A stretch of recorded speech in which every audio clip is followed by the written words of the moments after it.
ಬೆಂಗಳೂರಿನ ಜೀವನಾಡಿ BMTC bus ಸಂಚಾರದಲ್ಲಿ ಇವತ್ತು ವ್ಯತ್ಯಯ ಆಗಿತ್ತು. ಇದಕ್ಕೆ ಕಾರಣ ಡ್ಯೂಟಿಗೆ ಬರಬೇಕಾದ 100ಕ್ಕೂ ಹೆಚ್ಚು ಎಲೆಕ್ಟ್ರಿಕ್ ಬಸ್ ಚಾಲಕರು ಡಿಪೋಗೆ ಆಗಮಿಸಿದ್ರು. ಆದರೆ ಡ್ರೈವಿಂಗ್ ಸೀಟ್ನಲ್ಲಿ ಕೂರಲಿಲ್ಲ. ಅಷ್ಟಕ್ಕೂ ಎಲೆಕ್ಟ್ರಿಕ್ ಬಸ್ ಚಾಲಕರು ಹೀಗ್ಯಾಕೆ ಮಾಡಿದ್ರು? ಈ ಸ್ಟೋರಿಯನ್ನು ನೋಡಿ.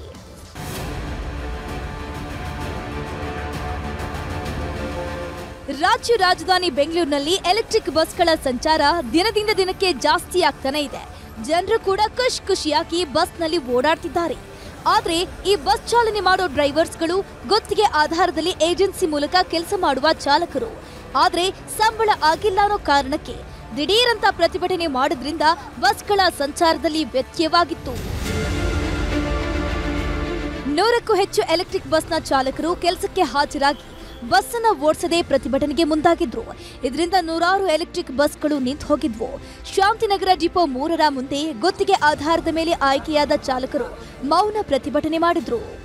ಏನಾರ ಕೇಳಿದ್ರೆ ಯಾವುದೇ ತರ ರೆಸ್ಪಾನ್ಸ್ ಮಾಡಲ್ಲ. ಈಗಾಗಲೇ 3 ಸಲ ಲೆಟರ್ ಕೊಟ್ಟಿದ್ದೀವಿ, ನಮ್ಗೆ ಈ ತರ ಬೇಡಿಕೆ ಇದೆ, ಕ್ಲಿಯರ್ ಮಾಡಿಕೊಡಿ ಅಂತಂದು. ಕ್ಲಿಯರ್ ಮಾಡಲ್ಲ. ಈಗ ಬೆಳಗ್ಗೆಯಿಂದ ಪೊಲೀಸರನ್ನು ಕರೆಸಿದ್ದಾರೆ.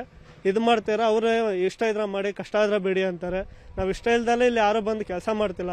ನಮಗೆ ದುಡಿಯೋ ಸ್ಯಾಲ್ರಿ ನಮಗೆ ಕರೆಕ್ಟ್ ಆಗ್ಬೇಕಲ್ವಾ?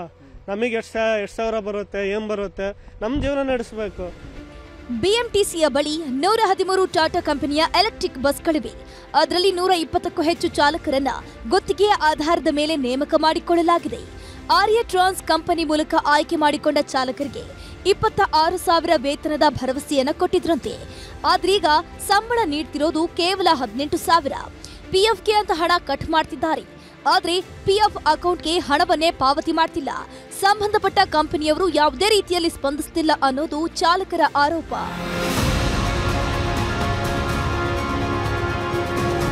ಇನ್ನು ಕೆಲಸಕ್ಕೆ ಸೇರಿಸಿಕೊಳ್ಳುವಾಗ ವಸತಿ ನೀಡ್ತೀವಿ ಅಂತ ಹೇಳಿದ್ರು. ಇದೀಗ ಎಲ್ಲ ಸೌಲಭ್ಯಗಳನ್ನ ಕಟ್ ಮಾಡ್ತಿದ್ದಾರೆ ಅಂತ ನೊಂದ ಚಾಲಕರು ಅಳಲು ತೋಡ್ಕೊಂಡ್ರು. ಆದ್ರೆ ಇದಕ್ಕೆ ಆರ್ಯ ಕಂಪನಿಯ ಸೂಪರ್ವೈಸರ್ ಪ್ರತಿಕ್ರಿಯೆ ನೀಡಲು ಹಿಂದೇಟು ಹಾಕಿದ್ದಾರೆ. 2 ತಿಂಗಳು ಸಂಬಳ ಎಲ್ಲರಿಗೂ ಆಗೈತೆ. ಪೇ ಸ್ಲಿಪ್ ನಾನೇ ತೋರಿಸ್ತೀನಿ ಬನ್ನಿ ಸರ್. ಯಾರ್ಯಾರಿಗೆ ಆಗೈತೆ ಸರ್? ನಾನು ಮಾತಾಡೋಷ್ಟಿಲ್ಲ, ಹೇಳ್ತಾ ಇಲ್ವಾ? ನನಗೂ ಇದಕ್ಕೂ ಮಾತಾಡೋಷ್ಟಿಲ್ಲ. ನಾನು ಕೆಲ್ಸಕ್ಕೆ ಬಂದಿರೋನು. ನನಗೂ ಪ್ರಾಬ್ಲಮ್ ಆದ್ರೆ ನಾನು ನಿಂತ್ಕೋತೀನಿ ಅಷ್ಟೇ. ನಾನು ಹೇಳೋದು, ನೀವು ಮಾತಾಡು, ಎಲ್ಲರಿಗೂ ಸಂಬಳ ಆಗೈತೆ. ನನ್ನ ಪ್ರಾಬ್ಲಮ್ ತೋರಿಸ್ತಾ ಇಲ್ವಾ ಅಲ್ಲೇನೆ? ಈ ಬಗ್ಗೆ ಬಿಎಂಟಿಸಿ ಅಧಿಕಾರಿಗಳನ್ನ ಸಂಪರ್ಕಿಸಲು ಪ್ರಯತ್ನಿಸಿದ್ರೆ ಇದಕ್ಕೂ ನಮಗೂ ಸಂಬಂಧವಿಲ್ಲ ಎನ್ನುವಂತಿದ್ರು.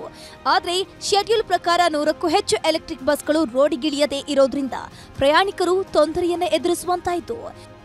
ಶರಣು ಹಂಪಿ, ನ್ಯೂಸ್ 18 ಬೆಂಗಳೂರು. ಕೆಂಪೇಗೌಡ ಏರ್ಪೋರ್ಟ್ ರಸ್ತೆಯಲ್ಲಿ ಅಪಘಾತಗಳು ಹೆಚ್ಚಾಗ್ತಾ ಇದ್ದು ಚಾಲಕರ ಅತಿ ವೇಗವೇ ಕಾರಣ ಅಂತ ಹೇಳಲಾಗ್ತಿದೆ. ಈ ನಿಟ್ಟಿನಲ್ಲಿ ಅತಿ ವೇಗದ ಚಾಲನೆಗೆ ಕಡಿವಾಣ ಹಾಕಲು ಸಂಚಾರಿ ಪೊಲೀಸರು ಮುಂದಾಗಿದ್ದಾರೆ. ಏರ್ಪೋರ್ಟ್ ರಸ್ತೆಯಲ್ಲಿ ಅಪಘಾತಗಳನ್ನು ತಡೆಗಟ್ಟಲು ಸ್ಪೀಡ್ ಲಿಮಿಟ್ ಜಾರಿಗೆ ತರಲು ಸಂಚಾರಿ ಪೊಲೀಸರು ಯೋಜನೆಯನ್ನು ರೂಪಿಸಿದ್ದಾರೆ. ವಾಹನಗಳ ಅತಿ ವೇಗದ ಚಾಲನೆಯನ್ನು ಪತ್ತೆ ಹಚ್ಚಲು ಏರ್ಪೋರ್ಟ್ ರಸ್ತೆಯಲ್ಲಿ ಸಿಸಿಟಿವಿ ಅಳವಡಿಕೆಗೆ ಪೊಲೀಸರು ಇದೀಗ ಮುಂದಾಗಿರುವಂತದ್ದು. ಏರ್ಪೋರ್ಟ್ ರಸ್ತೆಯಲ್ಲಿ ಗಂಟೆಗೆ 80 ಕಿಲೋಮೀಟರ್ ಸ್ಪೀಡ್ ಲಿಮಿಟ್ ನಿಗದಿಪಡಿಸಿದ್ದು ಸ್ಪೀಡ್ ಲಿಮಿಟ್ ಮೀರುವವರ ವಿರುದ್ಧ ಕಾನೂನು ಕ್ರಮ ಕೈಗೊಳ್ಳಲು ಪೊಲೀಸರು ಚಿಂತನೆಯನ್ನು ನಡೆಸಿದ್ದಾರೆ. 9ರಿಂದ 10ರಷ್ಟು ಇಡೀ ಬೆಂಗಳೂರು ನಗರ ಆಗುವಂಥ ಅಪಘಾತಗಳು ಅಲ್ಲಾಗ್ತವೆ ಪ್ರತಿ ವರ್ಷ. ಸೊ ಈ ನಿಟ್ಟಿನಲ್ಲಿ ನಾವು ಅದರಲ್ಲಿ ಯಾಕೆ ಏನು ಕಾರಣ ಅಂತ ನೋಡಿದಾಗ ಹೆಚ್ಚಾಗಿ ಓವರ್ ಸ್ಪೀಡಿಂಗ್ ಕಾರಣ ಕಂಡು ಬರುತ್ತೆ. ಸೊ ಈ ನಿಟ್ಟಿನಲ್ಲಿ ಅಲ್ಲಿ ಇರೋದು ಸ್ಪೀಡ್ ಲಿಮಿಟ್ 80 km/h 80 km/h. ಹಾಗಾಗಿ ಅಲ್ಲಿ ನಾವು ಸ್ಪೀಡ್ ಟ್ರ್ಯಾಪ್ ಕ್ಯಾಮ್ರಾಗಳನ್ನು ಅಳವಡಿಸಿದ್ದೀವಿ. ಯಾರು 80 km ವೇಗಕ್ಕಿಂತ ಹೆಚ್ಚಾಗಿ ಓಡಾಡ್ತಾರೆ ಅವರ ವಿರುದ್ಧ ಸ್ವಯಂಚಾಲಿತವಾಗಿ ಪ್ರಕರಣ ದಾಖಲಾಗುತ್ತೆ. ಮತ್ತೆ ಅವರಿಗೆ ರಾಜ್ಯ ರಾಜಧಾನಿ ಬೆಂಗಳೂರಿನಲ್ಲಿ ಮಳೆ ನಿಂತರೂ ಮಳೆಯ ಪರಿಣಾಮ ತಪ್ಪಲಿಲ್ಲ ಎನ್ನುವಂತಾಗಿದೆ. ನಿನ್ನೆ ರಾತ್ರಿ ಜೋರಾದ ಮಳೆಯಾಗಿತ್ತು. ಆದ್ರೆ ಬೆಳಗ್ಗೆ ಆದ್ರೂ ರಸ್ತೆ ಮೇಲೆ ನೀರು ಹಾಗೆ ನಿಂತಿತ್ತು. ಇದರಿಂದಾಗಿ ಐಟಿಬಿಟಿ ಏರಿಯಾದ ರಸ್ತೆಗಳು ಕೆರೆಯಂತಾಗಿದ್ವು. ಹಾಗಾದ್ರೆ ಹೇಗಿತ್ತು ಸಮಸ್ಯೆ ನೋಡಿ. ರಾಜಧಾನಿಯಲ್ಲಿ ರಸ್ತೆಯಲ್ಲಿಯೇ ನಿಂತ ಮಳೆ ನೀರು. ಬೆಳ್ಳಂದೂರು ಪ್ರಮುಖ ರಸ್ತೆಯಲ್ಲಿಯೇ ನಿಂತ ನೀರು. ಕಳೆದ 4 ದಿನಗಳಿಂದ ರಾಜಧಾನಿ ಬೆಂಗಳೂರಿನಲ್ಲಿ ಉತ್ತಮವಾದಂಥ ಮಳೆ ಆಗ್ತಾ ಇದೆ. ನಿನ್ನೆ ತಡರಾತ್ರಿ ಸುರಿದ ಮಳೆಯ ಪರಿಣಾಮ ರಸ್ತೆ ಮೇಲೇನೆ ಮಳೆ ನೀರು ನಿಂತ್ಕೊಂಡಿದೆ. ನೀರು ನಿಂತ ಪರಿಣಾಮ ವಾಹನ ಸವಾರರು ನಿಜವಾಗ್ಲೂ ಕೂಡ ಪರದಾಟ, ಸಾಹಸ ಪಟ್ಟು ತಮ್ಮ ಕಚೇರಿಗಳಿಗೆ ಹೋಗಬೇಕಾದಂಥ ಪರಿಸ್ಥಿತಿ ಇದೆ.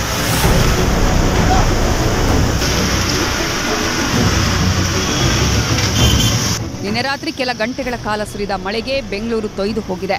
ರಾತ್ರಿ ಕಳೆದು ಬೆಳಗ್ಗೆ ಆದರೂ ಐಟಿಬಿಟಿ ಏರಿಯಾಗಳಲ್ಲಿ ಮಳೆ ನೀರಿನ ಅವಾಂತರ ಕಡಿಮೆಯಾಗದೆ ಸಂಚಾರಕ್ಕೆ ಸಮಸ್ಯೆಯಾಗಿತ್ತು. ಬೆಳ್ಳಂದೂರು ಸರ್ಜಾಪುರ ರಸ್ತೆಯ ಅಗರ ಕೆರೆ ಬಳಿ 2 ರಿಂದ 3 ಅಡಿ ಮಳೆ ನೀರು ನಿಂತಿತ್ತು. ಕೊಚ್ಚೆ ಸಹಿತ ಮಳೆ ನೀರಿನಲ್ಲಿ ಓಡಾಡುವಂತಾಯಿತು. ಮೋರಿ ಬ್ಲಾಕ್ ಆಗಿದ್ರಿಂದ ಅವಾಂತರ ಆಗಿತ್ತು. ಇದು ಮಳೆ ನೀರು ಸಾಯಂಕಾಲ ನೋಡ್ಬೇಕು. ಇದು ಅಲ್ಲದೆ ಮಳೆ ಬಂದರೆ ಆಯಿತು, ಎಲ್ಲ ಜಾಮ್ ಆಗುತ್ತೆ. ಅಗರ ಹಾಕಿ ಇದು ಬ್ರಿಡ್ಜ್ ಆಗಲಿ, ಕೆಳಗಡೆ ಡೌನ್ ಇದೆ ಅದು ಆಗಲಿ, ಆ ನಂತರ ಅಗರ ಕೆರೆ ಪಕ್ಕದಲ್ಲಾಗಲಿ, ಇಲ್ಲಿ ಈ ಕಡೆ ಬರೋಂಗಿಲ್ಲ. ಈಗ ನಾವು ವೆಂಕಟಾಪುರ ಒಳಗಡೆ ಹಚ್ಚಿ ನಾವು HSR ಕ್ವಾರ್ಟರ್ಸ್ ಹೋಗಬೇಕು. ಇಲ್ಲಿ ತುಂಬ ಜಾಮ್ ಆಗುತ್ತೆ. ಈಗ ಬರುತ್ತನಾಗ ತುಂಬ ಜಾಮ್ ಆಗಿತ್ತು. ಯಾವಾಗಲೂ ನಾನು ನೋಡ್ತಾ ಇರೋದು 9 ವರ್ಷ ಆಯಿತು ಹಿಂಗೆ.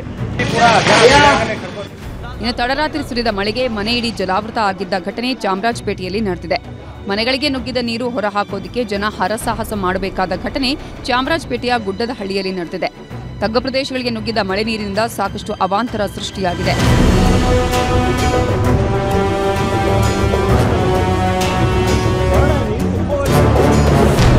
ಬೆಳ್ಳಂದೂರಿನ ಬಹುತೇಕ ರಸ್ತೆಗಳು ಜಲಾವೃತವಾಗಿದ್ದವು. ರಸ್ತೆಯಲ್ಲಿ ನೀರು ನಿಂತಿದ್ದರಿಂದ ಕಿಲೋಮೀಟರ್ ಗಟ್ಟಲೆ ಟ್ರಾಫಿಕ್ ಜಾಮ್ ಆಗಿತ್ತು. ನಿಧಾನಗತಿಯಲ್ಲಿ ವಾಹನ ಓಡಾಟ ಇತ್ತು. ಕಳೆದ 9 ವರ್ಷದಿಂದ ಇದೇ ಪರಿಸ್ಥಿತಿ ಇದೆ ಅಂತ ಸ್ಥಳೀಯರು ದೂರಿದ್ರು. ಯಾವಾಗಲೂ ಇನ್ನು 360 ದಿನ ಹಿಂಗೆ ಇರುತ್ತೆ, ನೀರು ಹೋಗಲ್ಲ ಅಲ್ಲಿ. ಇದು ಕಡಿಮೆ, ಇಲ್ಲಾಂದ್ರೆ ಇನ್ನೂ ಜಾಸ್ತಿ ನಿಲ್ಲುತ್ತೆ ನೀರು. ಹಾಳಾಗತ್ತೆ, 2 ವೀಲರ್ ಹೋಗೋರಿಗೆ ಕಷ್ಟ ಆಗುತ್ತೆ. ಬಸ್ಸವರು ಮೇಲೇ ನೀರು ಹೊಡ್ಕೊಂಡು ಹೋದ್ರು. ಇವಾಗ ಅಲ್ಲಿ ನೋಡಿ, ಇಲ್ಲೆಲ್ಲ ಹೊಡೆದು ಹೋಗಿದ್ದಾರೆ ನೀರು. ಹಂಗೆಲ್ಲ ಮಾಡ್ತಾರೆ. ಯಾರ ಹತ್ರ ಎಲ್ಲಿ ಇದೆಲ್ಲ ಏನು ಸರ್ಕಾರ ಮಾಡ್ತಾರೋ ಗೊತ್ತಿಲ್ಲ. ಏನು ಎಲ್ಲ ಜನಗೆ ತೊಂದರೆ ಕೊಡೋಕ್ಕಂತಾನೆ ಇದ್ದಾರಪ್ಪ. ಕಳೆದೊಂದು ವಾರ ನಗರದಲ್ಲಿ ಸುರಿತಾ ಇರುವ ಮಳೆಗೆ ಸಾಕಷ್ಟು ಅವಾಂತರ ಎದುರಾಗಿದೆ. ಇನ್ನೂ 4 ದಿನಗಳ ಕಾಲ ಮಳೆಯ ಎಚ್ಚರಿಕೆ ನೀಡಲಾಗಿದೆ. ಬಿಬಿಎಂಪಿ ಮುಂಜಾಗ್ರತಾ ಕ್ರಮ ವಹಿಸಬೇಕಾಗಿದೆ. ಶರಣು ಹಂಪಿ, ನ್ಯೂಸ್ 18. ಕನ್ನಡಿಗರ ಮೆಚ್ಚಿನ ನಿಮ್ಮ ನ್ಯೂಸ್ 18 ಕನ್ನಡ ಈಗ ವಾಟ್ಸ್ಆಪ್ನಲ್ಲಿಯೂ ಲಭ್ಯ. ಕರ್ನಾಟಕ ಮತ್ತು ದೇಶ ವಿದೇಶದ 360 ಡಿಗ್ರಿ ಸುದ್ದಿ ವಿವರವನ್ನ ನೀವು ನಿಮ್ಮ ಕೈ ಬೆರಳುಗಳಲ್ಲಿಯೇ ಪಡೆಯೋದಿಕ್ಕೆ ಈ QR ಕೋಡ್ ಅನ್ನು ಸ್ಕ್ಯಾನ್ ಮಾಡಿ. ನಮ್ಮ ಚಾನೆಲ್ ಅನ್ನು ಫಾಲೋ ಮಾಡಿ, ನೋಟಿಫಿಕೇಶನ್ ಆನ್ ಮಾಡಿ.